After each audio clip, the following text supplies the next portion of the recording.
It is no secret that toxicity is simply a part of gaming. No matter what game you look at, there will always be toxic players among the player base. So the real question is, how can you overcome these toxic players and still find success even when they are on your team? That is what we will discuss today as we discover how to overcome toxic players in Rocket League. When it comes to toxic players, it is really important to understand that how the game is going to go is largely dependent on how you handle the toxicity. If you are able to completely ignore it and focus on playing your game, then you stand a much better chance to come out on top than if you let it get to you and let it impact your play. So, how do we overcome this toxicity? Well, there are 3 things that we will really want to focus on to give us the best chance. Those 3 things are realizing the impact that the toxicity is going to have on your teammates' play, making sure we're not spending any time thinking about what they are saying, and making sure that we are playing as solidly as possible.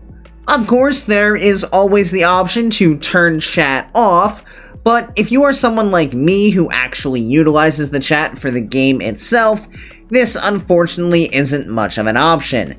So now, let's break all these ideas down a little more in detail. When you find yourself with a toxic teammate, you have to be able to recognize the mindset that puts them in, and how this will impact their game. I would argue that most of the time someone is toxic, it is because they are simply in a tilted state of mind. And instead of just taking the break that they probably need to reset their mental, they instead choose to plow on and end up taking their frustrations out on their teammates. If we understand the fact that they are probably tilted, we need to also be prepared for them to not be making the best plays. You may see them ball chasing, not getting great touches, and leaving you back in awkward situations by yourself. Once we identify that we have a toxic teammate on our hands, we need to prepare for things to not be as smooth and cohesive as we might like. Obviously, in a game of Rocket League, we always want to be prepared for the unexpected, and we always want to put as much trust in our teammate as we possibly can. But once we identify toxicity, we need to make 100% certain that we are able to react to whatever situation our teammate puts us in. This one seems fairly obvious, right? Like, clearly, if someone is being toxic to us, we aren't going to let it bother us, and we're just going to carry on with playing.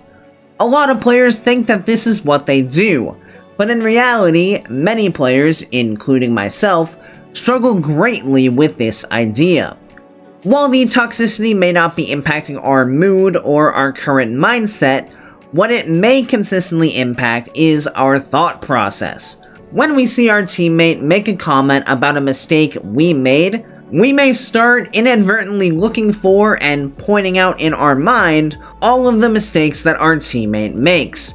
We do this to kind of justify the mistake that we made.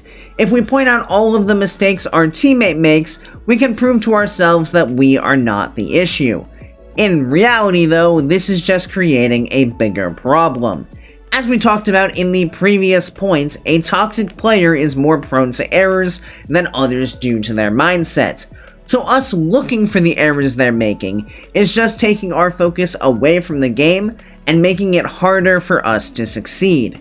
We need to shut all thoughts of what these players say out of our minds. If we start to think about and look for mistakes from our teammate, we are just becoming more of the problem for the overall team mental. Once we know we are dealing with a toxic teammate, we may also need to adjust how we are playing to fit around them. The best way to do this is to try to simplify our game as much as possible, and be involved in the play as much as we can. Because we don't quite know what to expect from a teammate in the toxic state, simplifying our game will mean that we are not taking ourselves out of the game by trying to do too much, and we can be in position to support our teammates as often as possible.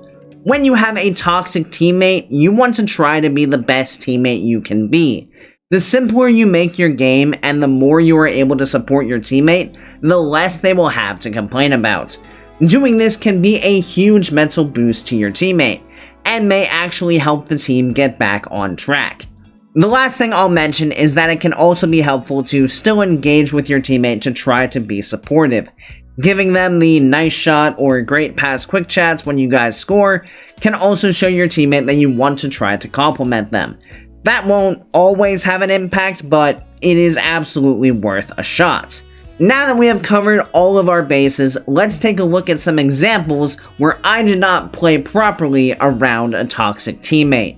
We're going to be picking things up here with just under 2 minutes left, with us actually having a 1-0 lead. So to this point in this game, we have actually done a pretty good job of playing solidly and being in positions to support our teammate. Unfortunately, coming up, we're going to drop our focus just a little bit, and it is going to cause some problems for us. So let's go ahead and roll this forward and see what we're working with. We get a challenge back here, and the ball is forced down the field. Teammate chips it over to the side. Now let's pause it right here. So what we need to notice is that our teammate is recovering in our opponent's corner. Looks like he's going to be grabbing this boost and then heading his way back. So we could go for a challenge here. It's not actually the worst place to go for a challenge because we can see that our teammate is going to be working his way downfield. But depending on how this challenge goes, the important thing is going to be how we recover off of it to get back in a position to support our teammate.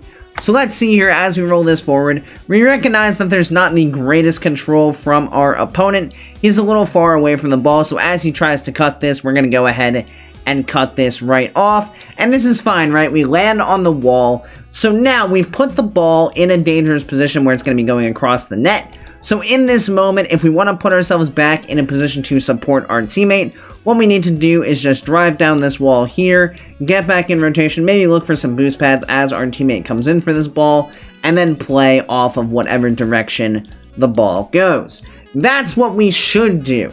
However, in this instance, what we choose to do instead is we try to utilize all of our boost to make this Hail Mary like dive across the net to try to demo this player off the field as he jumps up in the air.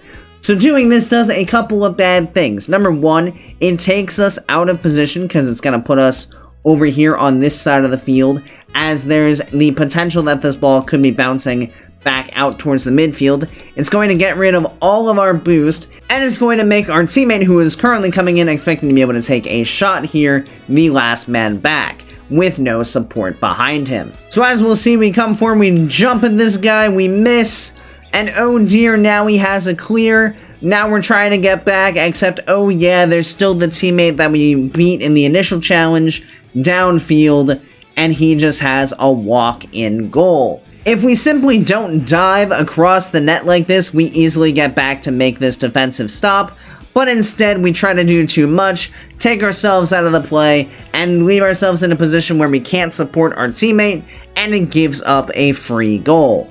We're going to look at one more play here just a couple of seconds later after the next kickoff. As we can see in this instance, Dark has control of the ball as he is moving it downfield. I am last man back, so we're going to be responsible for making sure that this doesn't end up in our net to allow our teammate time to get back to support us on the defensive end.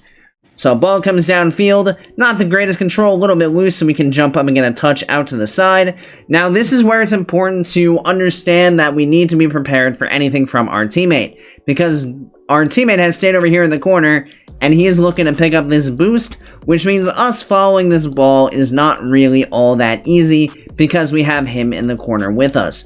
So what we could do in this situation is just show our teammate, hey, here, I've created the opportunity for you, you take the boost and you take the ball. I will just rotate back to net and pick up pads, and again, put myself in a position to support you. That's probably the best play that we could make in this instance, since we have to worry about getting the ball around him, and we don't quite know how this ball is going to bounce into the corner.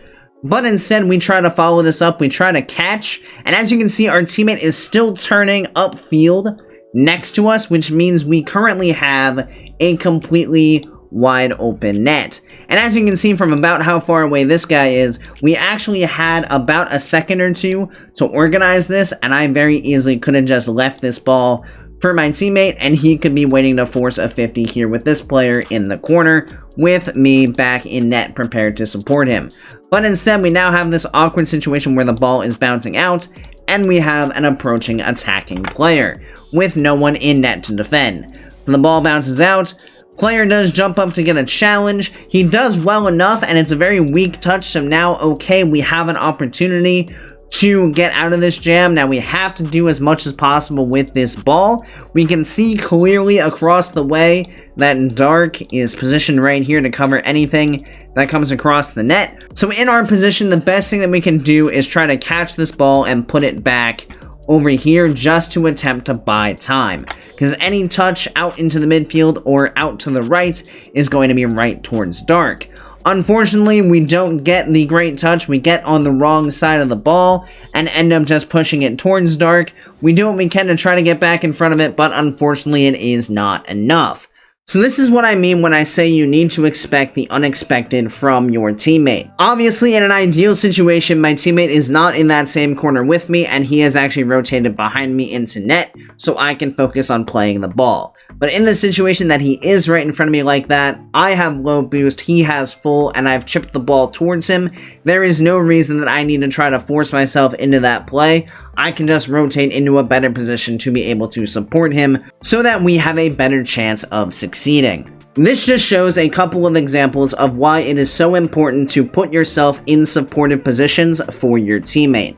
Whether your teammate is toxic or not, these are things that you should be focusing on doing because it makes life easier for your teammate, and at the end of the day, that is a very good thing for you to do. And especially with a toxic teammate, if you can make their life easy, you will limit the things they have to complain about, and you will keep their head in the game as long as possible. The more unforced mistakes you make, the worse your teammate's mental is going to get, and the harder it is going to be to succeed. I do hope you guys found this video helpful. If you did enjoy, make sure you click that subscribe button right down below so you make sure you don't miss any future Rocket League content. Additionally, if you'd like to be more involved in this community, please consider joining my Discord, link down in the description. So thank you everybody so much for watching, I hope you have a great rest of your day, and I'll see you next time. See you later, guys.